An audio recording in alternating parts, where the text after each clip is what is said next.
Good morning, everyone. Welcome to Activities for People Living at Home with Dementia. We are proud to offer this series with funding from the Area Agency on Aging and the United Way of Tarrant County. These programs are recorded and are made available for viewing through a YouTube channel for future use. I am Martha Brown, your host for today's activities. We are presenting today Peggy Spear with the Amon Carter Museum of American Art. Peggy, we are looking forward to Words in Art, and we're turning it over to you. Yay. All right, so what started off as Words in Art, I decided we're just going to focus on the exhibition, the special exhibition that's main stage right now. Okay. Because this exhibition is really focused, called Printing the Revolution. And it's really focused on the Chicano movement in the United States that started in the 1960s and then was the catalyst for many social activism causes, but art as well. And so this is the exhibitions coming to us from the Smithsonian American Art Museum. SAM is what we in the biz call it. And when it opened like a week maybe after or before the COVID shutdown. So in DC, it did not see one person come through the doors because everything was shut down. So we're the first venue that's really been able to have an audience in person for it. So as a result of the COVID world, when this exhibition rolled out, a lot of this information you're able to find on the internet because SAM did a really good job then of putting as much as they could onto the web. So if this what we talk about today is interesting to you, there's lots more you can find tied to this exhibition. So the premise of the show, it's not in any really chronological order. It's kind of comparing or showing causes side by side with the graphics that were starting out of the 1960s and then modern graphic as well. So there's about 130 pieces in this exhibition. Most of these pieces are screen printed, but a lot of them, as we get into more modern production, a lot of them are digital. A lot of them can be on apps and things like that. So it's a really cool evolution, but showing them side by side of how this Chicano movement has progressed. And so the Chicano movement started, just so we all know what the Chicano movement is, it started in 1965 and in the United States. And Chicano was once a derogatory term for Mexican Americans, but the movement was the Mexican Americans reclaiming right on the word Chicano and making it about kind of the resistance to assimilating to the United States melting pot, theory or lifestyle, but making it that they are, reclaiming land that was once theirs, reclaiming name that they are, even though they're American, they're still Mexican. You're not one or the other, and you don't have to become assimilated to still celebrate your past. So while we're seeing right now, looking in the show, we're seeing a rainbow and how bright and colorful it is. It's actually a pretty heavy show, despite how, as we go through, you'll see a bunch of cheerful colors and what look like happy images. But then when you really start to kind of peel the onion back, they're really heavy issues they're dealing with. So we're going to start with this rainbow. By an artist, original, and he is based out of Oakland, or Northern California.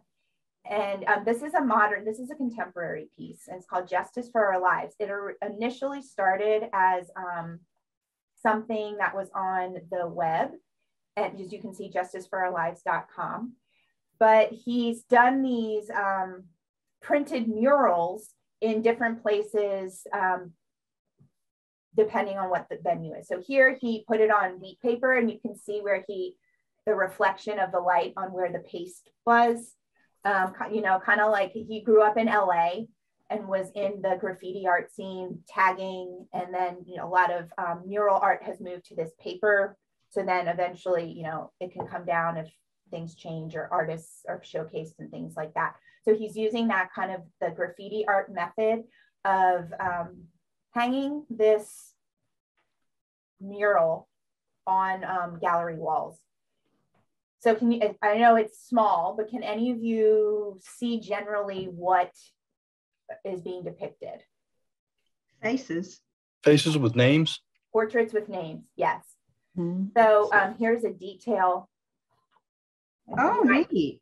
You might recognize some of these faces. Trayvon Martin, George Taylor, Floyd. George Floyd. Mm.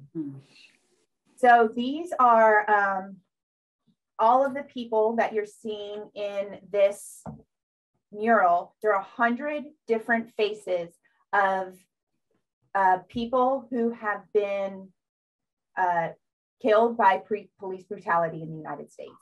By police. Oh. Yeah, U.S. enforcement. So some of them might have been Border Patrol or police officers. So this particular artist started doing this in 2014. So you see, it's a long run, 2014 to 21. He started with one particular portrait of, I want to make sure I'm honoring the person correctly, of a young Black man, Oscar Grant, who was killed in 2009 in Oakland by a BART police officer. So he created, the thought behind this art, these portraits, is he would often reach out to these families, ask for a picture of their child, their sister, you know, family, someone that was close to them, and try to capture their image in the likeness that was their personality. So not necessarily the pictures we were seeing on the news, but pictures that were really true to who that person was. So he was then working with the families to create these pictures. He would then put them on the website and then encourage people to print these and put them places to honor as sort of, you know, a memorial for these lives that were lost. And so he was circulating these, wanting these to be circulated outside of just what he was doing for himself as part of this artwork or political statement. And so he was really influenced by the Black Lives Matter movement, which really started in 2014, and then took on a whole new life. You know, and it's been going on, but then during the pandemic lockdown, when a lot of us were actually able to focus our attention on the BLM movement, you know, this is now was calling to light some of these faces we recognize, some of these faces we don't. And this was a comment on part of the media deeming these people who were, you know, on the outside, these murders weren't as important as if it were a white person.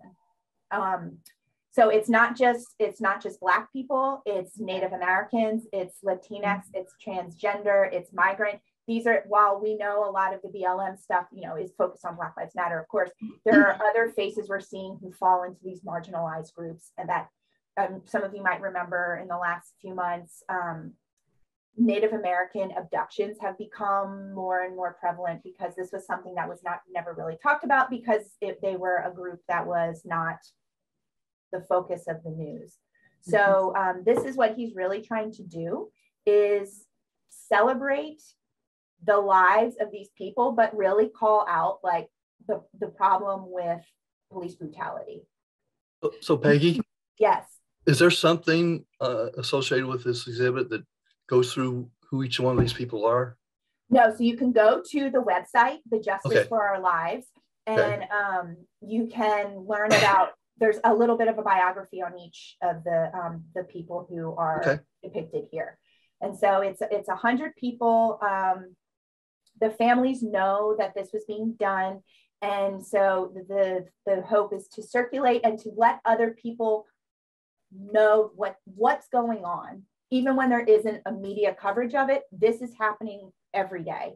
And it's, you know, trying to, you know, like any social activism, trying to incite change. Well, I don't have to ask you how big this is. I could see how it's huge. Yeah, I don't have the exact dimensions. That's okay. It's, That's okay. When he does these installations on site, he's really matching it to the wall because it is a digital piece. There's no dimensions really associated with it. Okay. So we told him the space he printed enough for that space. And so you will see faces do appear multiple times. Okay. They're duplicates. Yeah. Say that again? Yeah, there are duplicates. I was going to ask about that. So because it's not... When you hear that all these people have been killed by, you think, oh my God, each little square is a person. Right. But then there are duplicates. Yes, there are duplicates, but you're right in hitting on it's meant to be powerful. Oh my God, these many people. And so, yes, while we are seeing doubles of people and people we recognize, people we don't, it's really just kind of stops you in your tracks that this is the reality. But yet I think there's really there's really a lot more than just 100 people. I'm sure that's where the duplicates came in, I think. Yeah, I'm sure there is. But I just noticed on the smaller picture, you could already see duplicates just on that one. Yeah. So Trayvon Martin, his duplicate. Yeah, Trayvon appears. Some of the girls are duplicates. Yeah. And so, the rainbow feels cheerful, and he's trying to celebrate, the beauty that were these people. So it's kind of misleading, the rainbow, but it's meant, for hope and for change, and to pull you in and make you see, who are these people? I want to learn more about them. The size looks like about 14 by 20, Don. Okay. When you look at the ceiling tiles. The size doesn't, while here that might be it. When I was at Sam, it was a different dimension as well. So when you look at the ceiling tiles. Yeah. That's what I was going off of too, Steve. That sounds like a good number. So when you walk in, this is one of the first artworks you see. And then we'll move to another artwork that's in the next gallery over. So you can see it on the wall here. A belly laugh. Say that again? I belly laughed. Oh, the Sunmaid or Sunmat? Yes. Yeah, so this particular artist, Esther Hernandez, is again working out of California.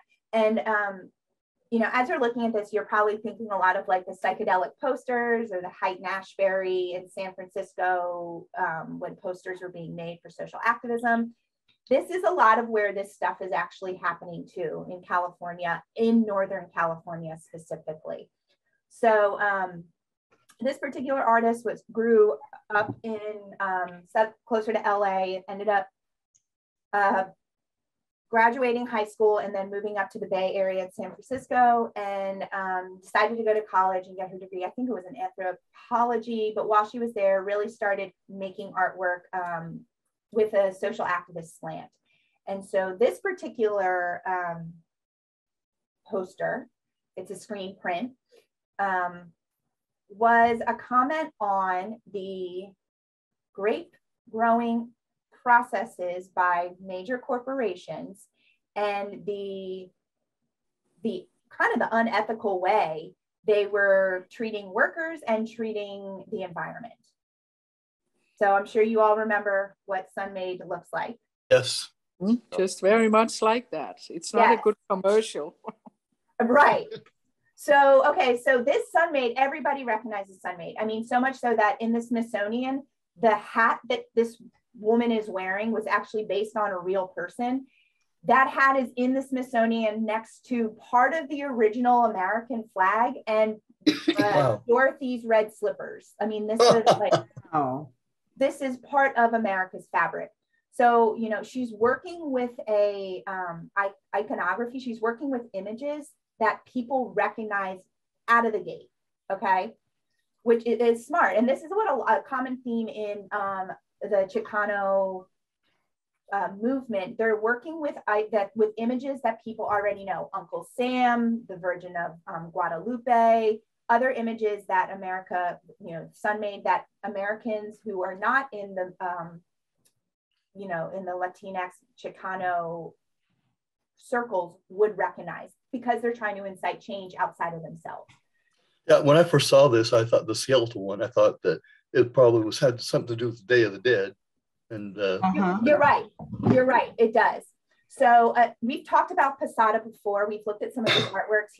When we did skeletons we can think back to Halloween, we did skeletons, and we had skeletons who were frying up some cheese or pouring wine, and they were doing everyday activities, but they were skeletons. Mm-hmm. That was by an artist named Posada. Posada is working out of Mexico. Posada is kind of credited the one for all of the skeletons associated with Day of the Dead. Okay. He is also like a Mexican hero in that, you know, he died, nobody knew what he was. I think like someone had to identify a neighbor who he was, but he ended up having such a big impact in Mexican iconography and art that you can see now in this Chicano movement where they're trying to, you know, hold on to that, what makes them Mexican American, but they're tying back to Mexican roots. They're referencing Posada here, who was the end all be all for these skeletons.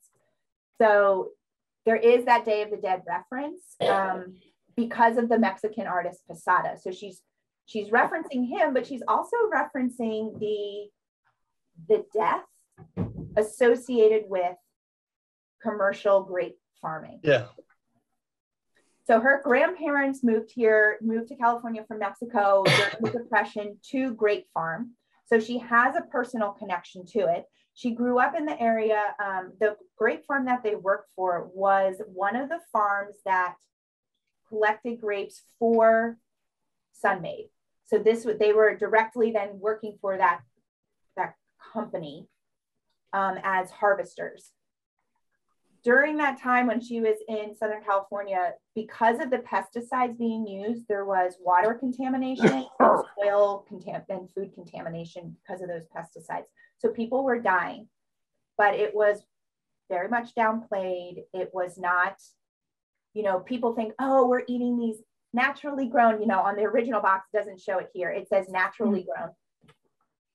It's not, it was almost like a false appearance to consumers. And so she was really making the statement, you know, a lot of these were immigrant workers. It doesn't matter. I mean, it's also environmentally, it doesn't matter. We're a company giving you raisins and we're doing it in the most ethically done way. It's not true. And that's what she was trying to hammer home. Now, in the American question, was she ever sued by Sunmaid? No.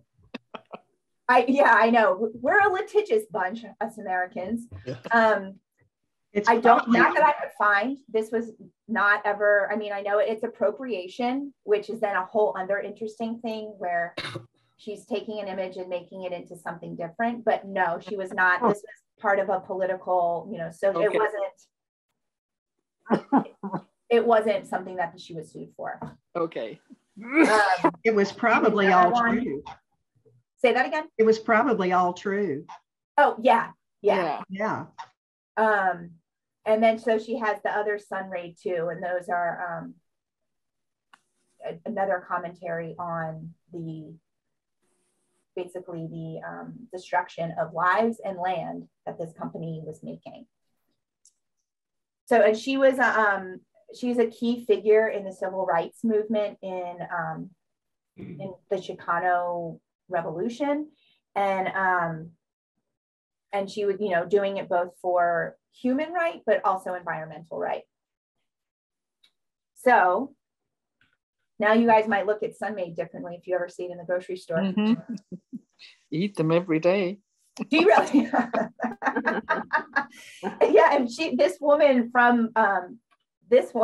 was actually like a wholesome farmer that they found, and her name was like Loretta something, or Lorraine something, and she was a real person. And so Lorraine Collette was her name. So they thought she just had that wholesomeness that spoke to the wholesomeness of the grapes themselves.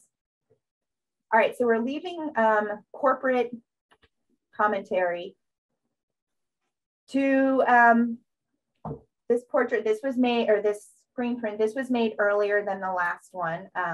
This was 82. This is 72. The movement really started in 1965. With the phrase, you can see, yo soy Chicano. Chicano. So for those who don't speak Spanish, it translates to, I am Chicano. Chicano then, okay, so Chicano is kind of the overall arching term for a Mexican American, and they're reclaiming that name. So you might speak to some people who find that this term is offensive. They might be of an older generation that now, since the revolution, it's lost the negativity. It's meant to be, who I am. Chicana, you might have heard, that is a woman. And now the phrase that people are more commonly using is Chicanx. And that's to refer to either man, woman, or non-binary. It's the more inclusive term. So if you ever hear the phrase Chicanx, it means Chicano, Chicana. So, but here with this— Michael might have connections here with that. Say that again. Oh, yeah. So here we have two men, and can you see what is on their wrists and on their hands? Shackles. Yeah. Shackles. Wow. And so they're breaking out of those chains of name and of segregation. This is a freedom that we are out of this. And so this was the cover of a documentary titled the same thing that was really looking at this revolution and how the Chicanx population was making a name for themselves with civil rights in the United States. So here was the frontispiece for it. And this image is very much associated with the Chicano revolution.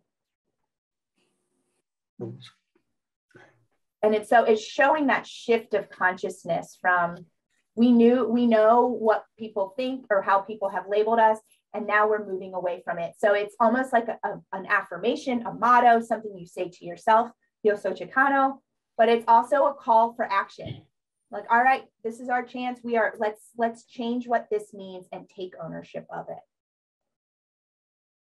Mm-hmm. So again, it's a beautiful image, but it's got that heavy undertone. The same thing with this, bright colors, something you recognize and associate with happiness, but there's a lot more meaning, unfortunately, sad history and meaning behind it.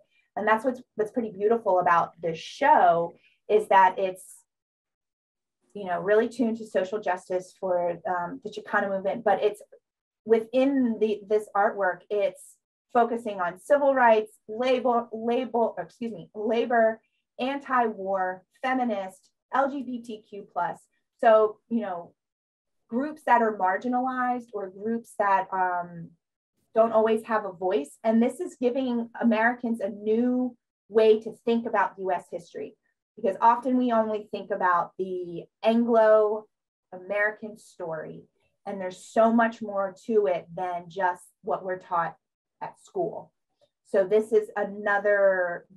exhibition is really wonderful because it's presenting a whole history that a lot of people weren't even familiar with. Like growing up in the Northeast, we were not taught about the Chicano movement the way that maybe people in California might, because they grew up with that immediacy of it. So this is a really wonderful way of reframing that history within American context.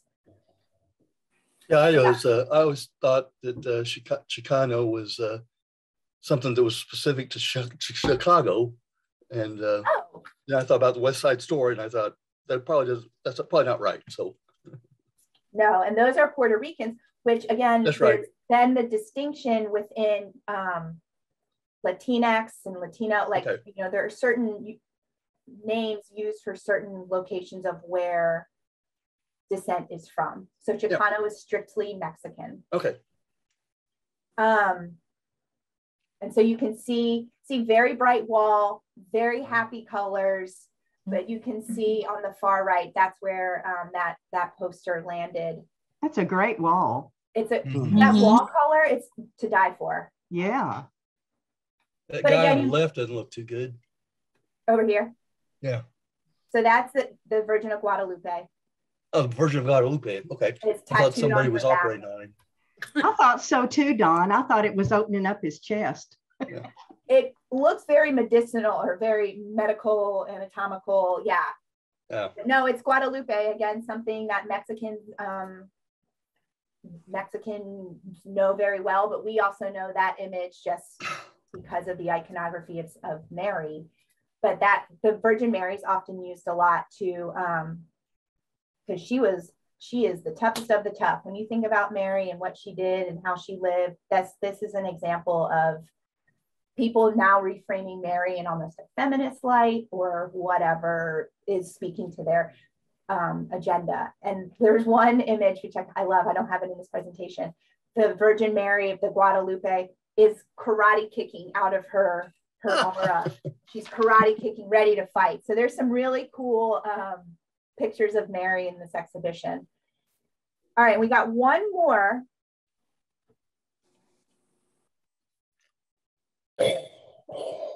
Great color. It's awesome. And so I'm gonna give you quick whiplash. You get car sick, hold on. This is the image that we're the frontispiece that we're using at the beginning of the exhibition.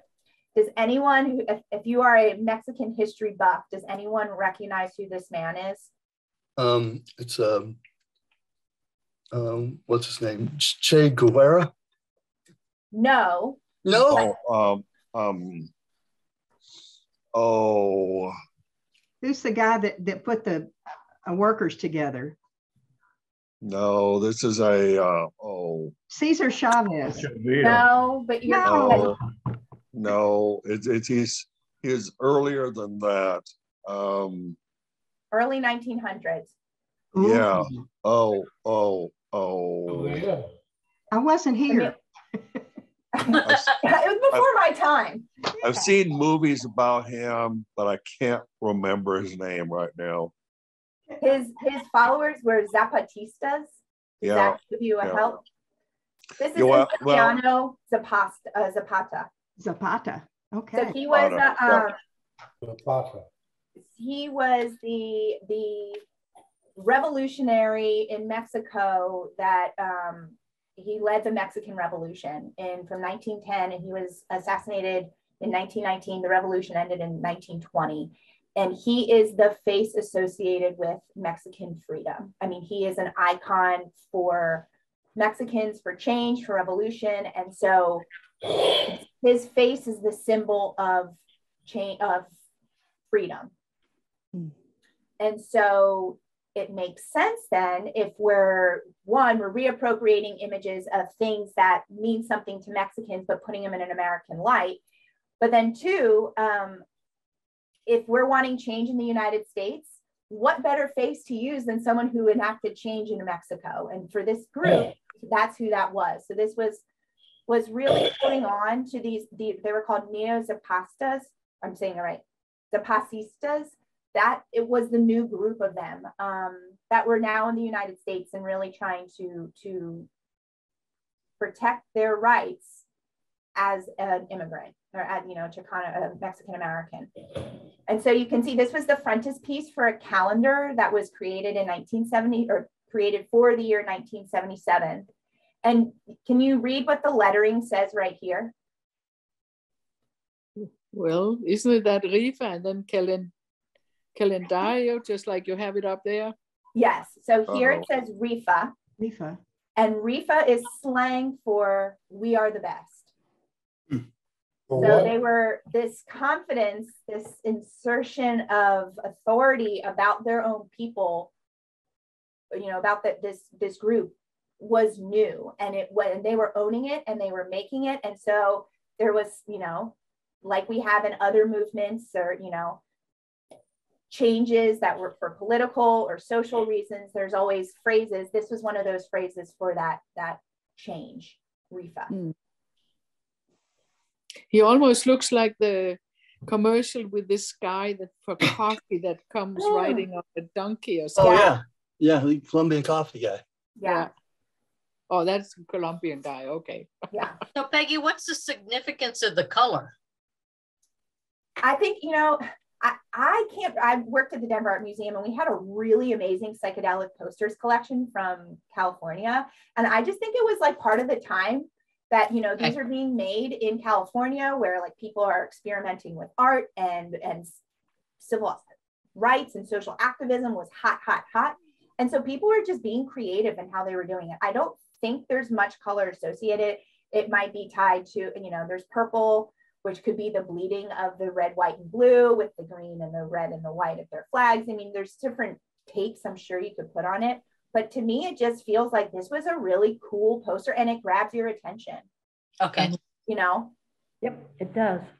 And I, you know, I kind of thought too, when we were first, we weren't learning much. We didn't know all of the context of everything we were getting. We were just kind of seeing checklists of artworks that were coming.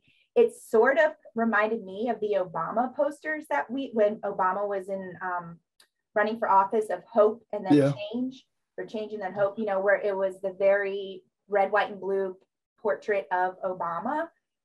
And he's an icon for so many people for so many different reasons, because of who he was as a minority. This is kind of having that same